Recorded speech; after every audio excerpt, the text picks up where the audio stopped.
One big story to another now, following the bombshell from The Ohio State University. Head coach Urban Meyer was placed on administrative leave. Well, tonight we're actually hearing from some Bengals players who train under Meyer as players for Ohio State. And here's sports director John Popovich now with their take on this scandal. John? Kristen, Craig, the speculation about Urban Meyer and his future isn't just local or regional or statewide. It's a big national story because it's Urban Meyer and he coaches one of the premier college teams in all of the country. Allegations surfaced yesterday that Meyer mishandled and perhaps ignored a situation in which one of his assistant coaches, Zach Smith, was accused of domestic violence. While the school investigates, Meyer was put on leave. The news spread quickly to Bengals training camp, where former Buckeyes Billy Price and Sam Hubbard are expected to play prominent roles. They've heard the allegations against Meyer. Something doesn't sound right to them. I know my coach doesn't play that game.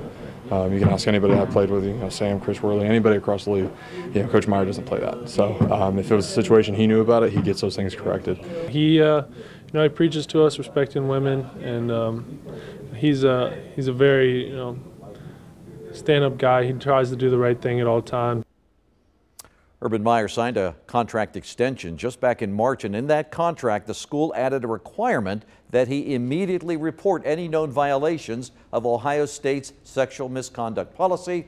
So it seems to come down to one thing. Did he know anything? If he did, why didn't he report it? Kristen, Craig? Popo, thank you. Certainly a story we'll be talking about. Politicians are now weighing in on the Meyer situation as well. Here's what Ohio Senator Rob Portman had to say. Ohio State takes these things seriously, as they should, and we'll see what happens. But I have a lot of confidence in him, and not just his football skills, but also him and his character. Portman calls Meyer a legend and a friend. This is happening in the middle of another Ohio State investigation. Advocacy groups are now calling for a federal probe into how the university responded to allegations of sexual misconduct against late Dr. Richard Strauss. The groups submitted a letter to the U.S. Department of Education yesterday. The letter's co-signers include legal representatives for the men suing Ohio State over the alleged abuse. A Hamilton